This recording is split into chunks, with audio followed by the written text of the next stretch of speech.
مادری را دیدم. از چشمانش اشک جاری میشد.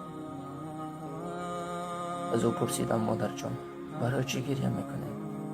گفت من 4 فرزند خود را در خانه خرد خود کلان کردم و خوراندم و پوشاندم.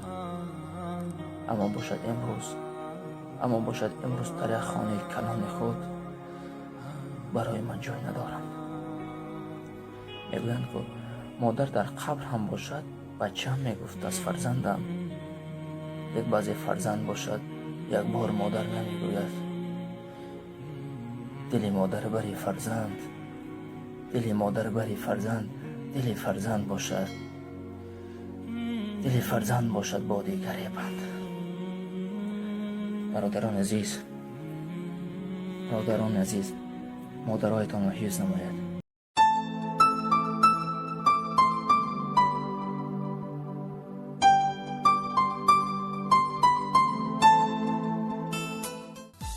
آدمی را گر خدا آرد نخست، آدمیت را کند مادر درست. مادری فرخنده شاگردی خداست، استادی درگاه کبریاست. سلام همراهان عزیز، اینک مرکز خیرت تصمیم گرفته است که آزمونی را تحت عنوان اندر ثنای مادر بخشیده به روز گرامی داشت مادران عزیز برپا نماید.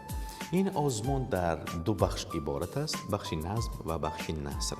شما در بخش نظم می توانید آن همه پارچه های شعری، رباعی، قصیده، غزل و عموما پارچه های نظمی و در بخش نثر باشد قصه، حکایه و اندیشه‌ای که بخشیده به مادران هستند می توانید در نزد دوربین تلفن های خود ثبت نموده به نشان خیرتباد در تلگرام بفرستید. در این آزمون اعضای حکمان اشتراک می کنند و طرز شعرخوانی، مضمون و کامنت و لایک ها به نوبت گرفته می شوند. نفرانی که در این آزمون سزاوار جای اول می گردند سزاواری 500 سومون، جای دوم باشد 300 سومون و جای سوم سزاواری 200 سومونی می گردند. در مجموع 2 تا جای اول، 2 جای دوم و 2 تا جای سوم. به همین شما برار می خواهیم شتابید و در این آزمون اشتراک کنید.